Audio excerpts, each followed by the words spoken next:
The Creepy Corner presents See No Evil by L.N. Hunter.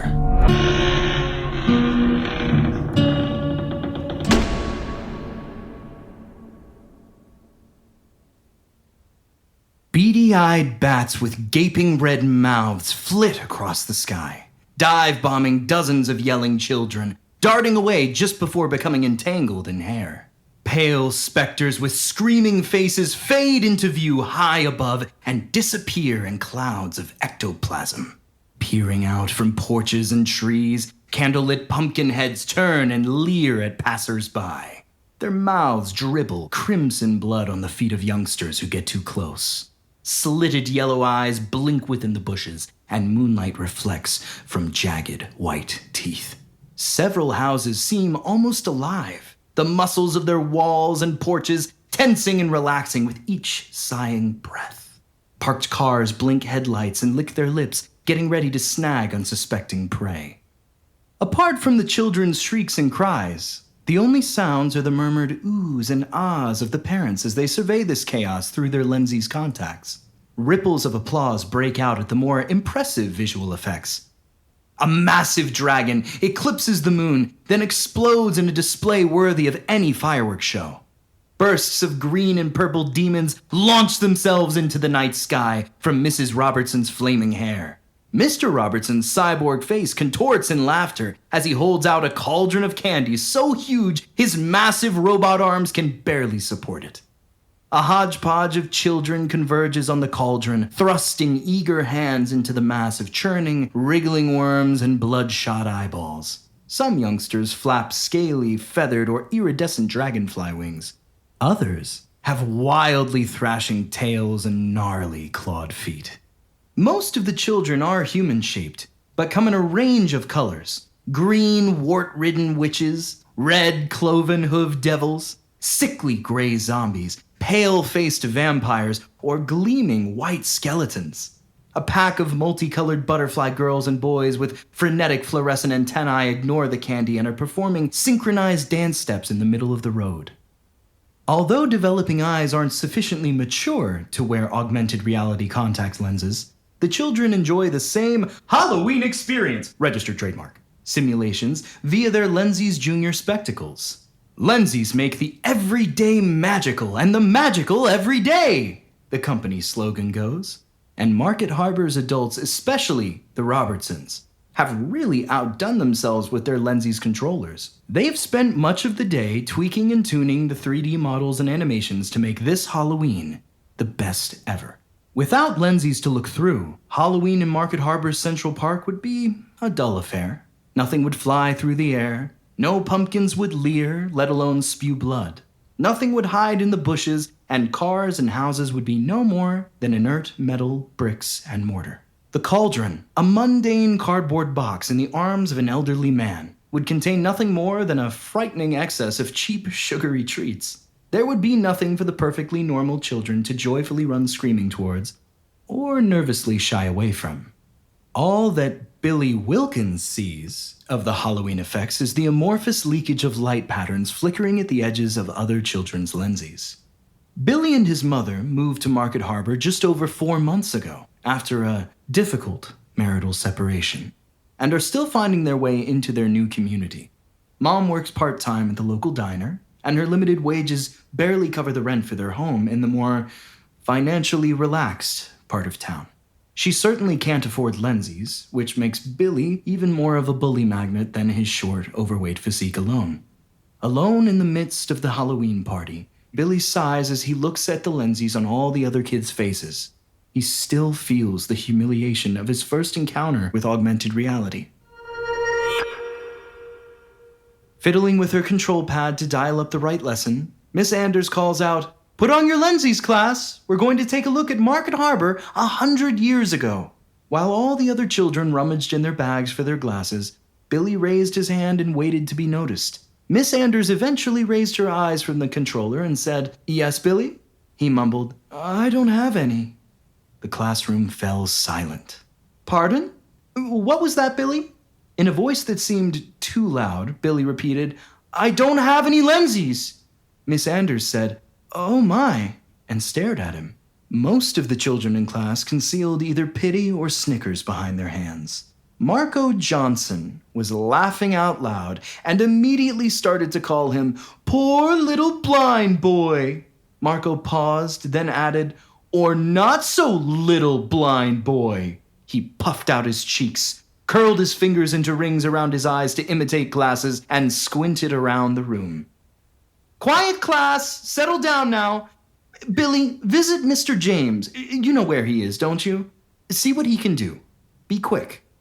Red-cheeked and staring at the floor, Billy could feel eyes burning into his back as he left the classroom and headed along the corridor to the janitor's office.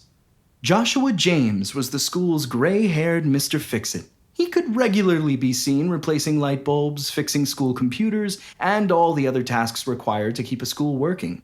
He'd once helped Billy's mother get her car going after school when a burst pipe had drained its radiator. Marco delighted in reminding Billy about the incident, adding what a pity it was the school bus didn't go as far as Billy's house in the town's slum. Billy knocked on Mr. James's door. "Come in," a deep voice responded. Mr. James glanced at Billy over his half-moon glasses before returning his gaze to the circuit board and components he was working on. "Just a moment. Let me finish this off." Billy watched as he completed the delicate task, nose wrinkling at the acrid fumes of Mr. James's solder. Returning the soldering iron to its stand, Mr. James asked, "What can I do for you, young man?" "We're doing a lesson with lenses and..." Billy lowered his voice. "I don't have any. Miss Anders told me to come here." "Okay, well, we do have some school glasses here somewhere. Let me see." He pulled open cupboards and drawers. "We don't have much call for 'em, what with everybody having their own nowadays." He paused. Sorry. Here they are." He brushed dust off a cardboard box and opened it. Inside was a tangled mass of wires and some bulky-looking headsets. Nothing as slick as the devices Billy's classmates had pulled out of their bags. The others' lenses looked like thick sunglasses. These monstrosities resembled black and chrome diving goggles. They had an additional strap running over the top, front to back, to distribute their weight more evenly, and clusters of small knobs beside both eyepieces. "They're a bit old and heavy, but they work." "A bit like me," Mr. James laughed, and Billy couldn't help but smile. "At least, I hope they work. It's been a while since we used them," he muttered. He disentangled a set and plugged it into a battery pack, something not required for newer lenses, which had high-capacity power cells built into the arms of the glasses. Nothing happened, even after Mr. James wiggled the cable, then unplugged and reconnected the battery. He found another set, which lit up when he plugged in the battery. After some prodding and tweaking, he handed the cumbersome spectacles to Billy. "Here, put these on and adjust them to fit." Billy struggled for a moment. Then Mr. James said quietly, "You've never worn lenses before, have you?" Billy reluctantly shook his head. "Never mind, lad. We've all got to start somewhere. Here, let me show you." In the end, Mr. James got the lenses to more or less function. They were the cheap but robust models supplied to schools when augmented reality started to gain traction in educational circles a few years ago. The field of view was narrow, so the extremes of the test pattern were blurry. Billy had to twiddle one of the half-dozen knobs on the headset to readjust the glass's focus every few minutes because of its tendency to drift. These old lenses had nothing as sophisticated as the autofocus mechanism standard on current devices. Still, he eventually saw a 3D image of the solar system floating in Mr. James's office, and worked out how to rotate it and zoom in and out. He placed a parrot on Mr. James's shoulder, just about keeping it stuck in place as he walked up and down, and even succeeded in making one of the janitor's arms disappear from view. Both Billy and Mr. James were laughing by the time they finished. "Well, I think that's as good as we're gonna get, young'un," said Mr. James, handing Billy 2 spare battery packs, as a charge didn't last long with these glasses. "You'd best get back to class now. Come back here if they start acting up, you hear?" Marco snorted as Billy retook his seat and donned the ancient lenses. "Looking cool, bro," he stage whispered. tapping his own lightweight frames. Billy endured blurry history dioramas for the rest of the lesson, barely recognizing landmark buildings of the town. He squinted at the costumes of the small people in the scenes, while Miss Anders described clothing in the previous century. The horses were weird, dog-like creatures, dragging pixelated blocks that he supposed must be carriages and wagons. In a biology lesson later that day, he peered at uncomfortably distorted 1,000 times magnified plant cells, aware that the other children saw 3D images so clear they could almost touch them. Lenses brought mundane lessons to life, giving pupils engaging views of anything the teacher desired. All Billy got was a headache and sore eyes. At the end of that embarrassing day, Marco trailed Billy to the school gates. "Poor little blind boy," he called. "Are you going to watch a 3D tonight? Oh wait, you can't, because you don't have any lenses of your own. What a pity you have to leave those most excellent top-of-the-range school ones here." His permanently smirking sidekick Bryn added, "Maybe they don't make proper lenses big enough for your fat face," followed by a sneering, wheezy laugh. "Maybe your fat head broke your lenses, like your fat butt broke your car, and your mommy," he drew out that last syllable, "can't turn enough tricks to afford new ones." Billy didn't know what turning tricks meant, but the tone was unmistakable. He gritted his teeth and refused to retaliate. He knew that he'd come off worse in a fight. Any fight. He always did. And he understood how to swallow his pride and hide his feelings. His parents had seen to that. Keeping quiet avoided the worst of Dad's quick temper, and Mom made sure that she veiled any signs of strife. She always forced a smile, even if she was in pain. And extra makeup or a scarf would disguise a bruise. A blank expression and not reacting was the safest way to survive trial by bully. It didn't always work, but resulted in fewer beatings, despite the unpleasant aftertaste of self-loathing. Billy has his mother's stubborn determination to show that nothing is wrong, but he still blames her for his situation. Why hadn't she left Dad sooner? Why did they come here, so far from everyone he knew? Why can't she get a decent job so he could have and see the same things as the other kids? "Do I have to go?" "Look, Billy," said Mom. "We're new here. We need to get to know people." "But I see them at school every day. Can't I stay here and watch TV, please?" He didn't like the way his voice whined. Shoving a witch's hat on her head, Mom said, "I've got to work. It's going to be a busy night, and Mr. Hodgson wants everyone at the diner. The party's on the way. I can drop you off. Come on, it'll be fun." Billy gave in and trudged to the car. A short drive later, Mom abandoned him with a quick kiss and "Be good, make some new friends." Friends. As if that's going to happen. She doesn't have a clue. Billy tries to join in the fun, taking his cue from the others, reacting to unseen events as soon as he notices the lensy-wearing children laugh or shriek. He jumps back, a split second after the rest have leapt from something invisible. He pretends to recoil from the candy in the box as he sees the others do, before taking a handful of unexciting, generic jelly sweets and fake Smarties. When the others look up into the sky, he automatically follows their gaze, oblivious to what they're staring at.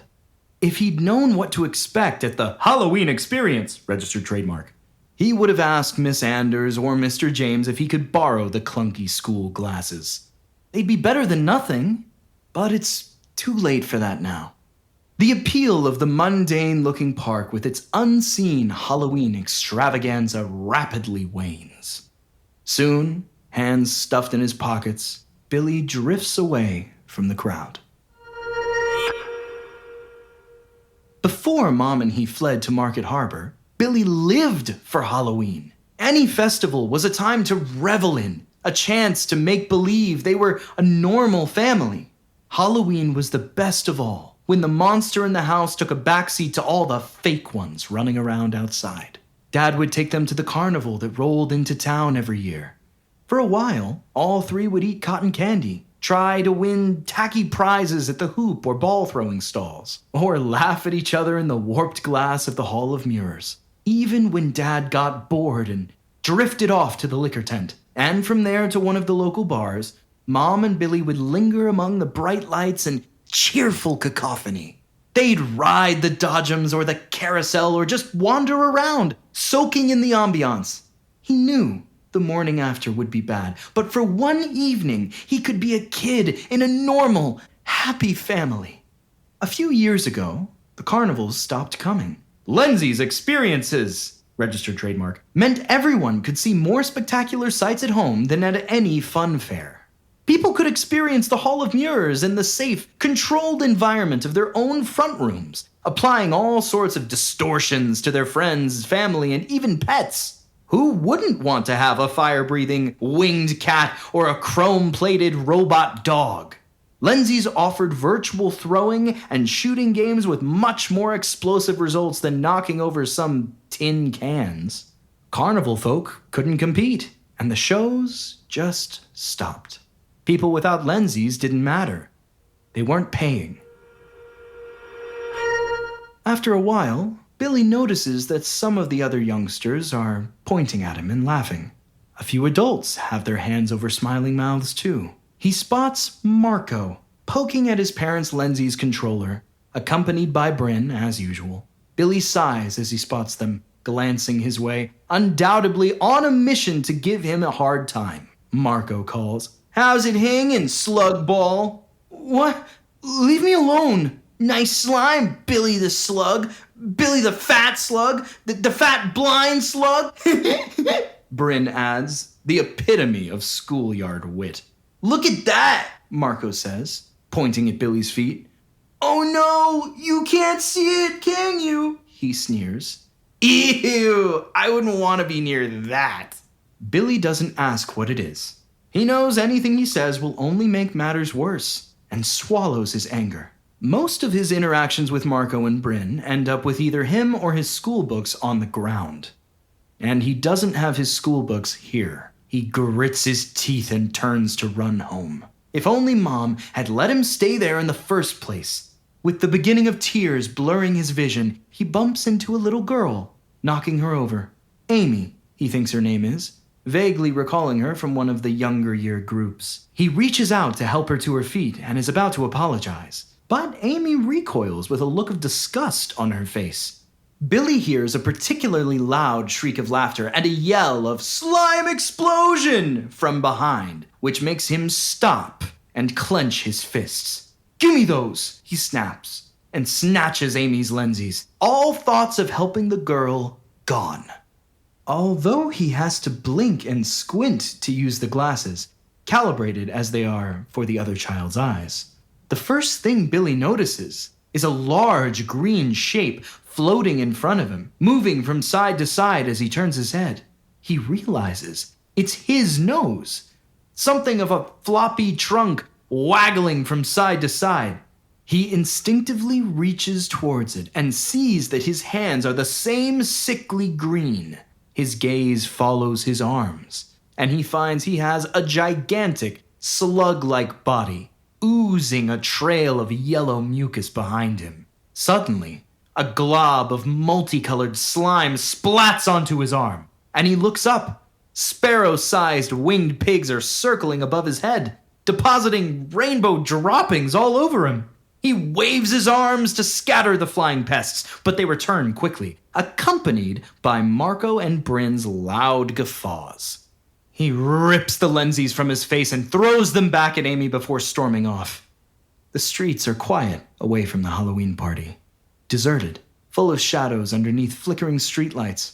Gusts of wind rattle windows and moan through gaps in fences, kicking up flurries of fallen leaves. Small animals scurry away from him as he passes, flashing their eyes and hissing in anger or fear. If anything, this part of town exhibits more of the spirit of All Hallows Eve than the frenetic party Billy left behind. But he's aware of none of it, seeing only the sneering ghosts of humiliation and his own laughing demons. His mother's still at work, so Billy finds no sympathy at home. He rushes into his bedroom without bothering to turn on the lights. He throws himself onto his bed. and cries into the pillow. Why does he have to be different? Does he have a sign above his head, beaming out? Hey, you! Pick on me! It's all I'm here for! After a while, he sits up and wipes his face, pulling a paltry handful of the evening's candy from his pocket. He stares at the sweets in the moonlight seeping into the room, before hurling them at the opposite wall. He remembers Dad buying his silence with packets of cheap sweets all too regularly, breath stinking of beer as he slurred, "It's not my fault. Your mother, she's holding me back." Billy spent years suppressing his misery with numerous packets of crisps, sweets, and low-quality chocolate. Feeling thirsty, he gets up and grabs a carton of orange juice from the refrigerator. He kicks the door shut, knocking over the cookery books and knife rack balanced on top. He emits a wordless yell and kicks the fridge again, but picks up the fallen items. That gives him an idea. He'll give Marco Bloody Johnson a fright that'll get through his thick skull, no matter what he can see through his lenses. Halloween's the perfect night for it. He traverses the same streets back to the park slowly and deliberately, this time noticing the shining eyes of small animals in the shadows. He's certain they're watching him this time, waiting to see what he'll do. The wind seems to urge him on, the whistles and wheezes calling out, "You can do it." The coolness in the air has hardened and distilled the anger he felt at the house, and he is ready to stand up to the bullies. When he reaches the park, his eyes lock on to the two boys. His vision narrows and zooms in as effectively as any set of lenses. The noise from the Halloween revelers fades as he steps into a quiet tunnel stretching directly between him and the boys. Nothing exists apart from his target. The only sound, his thudding heartbeat. He marches up to Marco and Bryn and waves the large knife he took from his kitchen in front of Marco. He licks his lips and calls, "Oi, Marco! Look at this!" Startled, Marco jumps round and snarls, "Get your fist out of my face, slug boy!" before lunging at Billy. Billy flinches, wondering why Marco didn't react to the weapon inches from his face. He pulls his hands down to protect his body. Attempting to push Marco away, he accidentally impales him. As he withdraws the knife, blood oozes out. Marco slumps against the tree behind him, mouth flapping but making no sound. Eyes wide in his suddenly pale face, Billy wants to say he's sorry, that he didn't mean it, but the words won't come out. He realizes that Marco doesn't know he's been stabbed. He's trying to stand up, rubbing his stomach as if he's been punched or kicked, not trying to stem the flow of blood from a lethal wound. Before Billy can speak, Bryn says, "You know the rules, slug boy. You don't get to hit." Billy can't understand why Bryn's talking about hitting.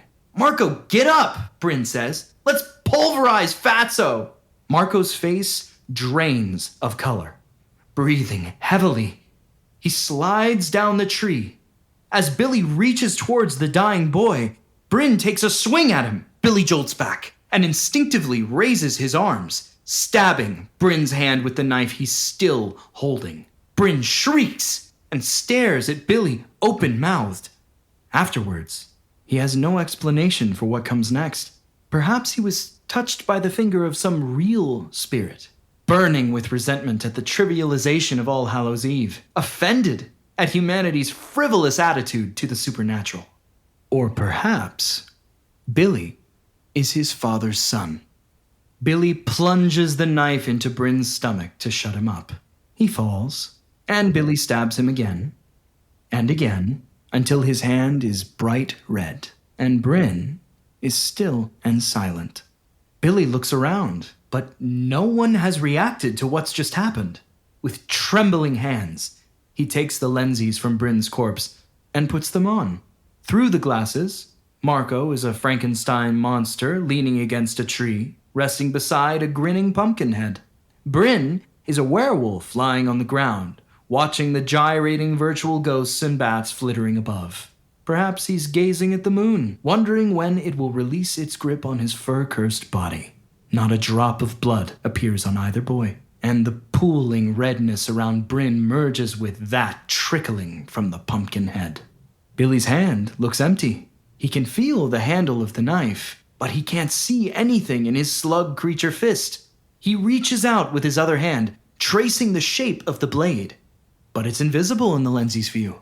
Billy takes the lenses off and stares at Bryn, with the vivid wound reddening his denim jacket and jeans, then looks back at the blood-covered knife in his hand.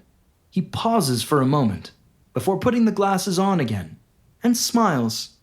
For the first time that evening, he leans close to the gasping Marco and hisses, "Not laughing now, poor little rich boy." He slides the still invisible knife along the length of the Frankenstein bolt on Marco's neck and leaves it embedded there. After a few moments admiring the whole Halloween scene, both the bustling exuberance of the crowd in the distance and the tranquil stillness surrounding him, Billy removes the spectacles.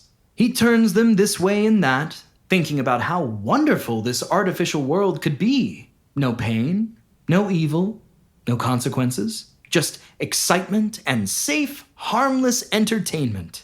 Glancing at Marco and Bryn, he decides that he's grown beyond all that and reality is better. He tosses the lenses on top of Marco's body. He looks around at the other revelers. Everything appears normal. Children run from imagined monsters under the attentive yet unseeing eyes of their parents. No one pays any attention to Marco, Bryn, and him. Just 3 boys, a werewolf, a Frankenstein monster, and a green slug thing messing around. He sets off home again, whistling to himself, while everyone else marvels at the realism of the Lenzie's Halloween experience. Registered trademark.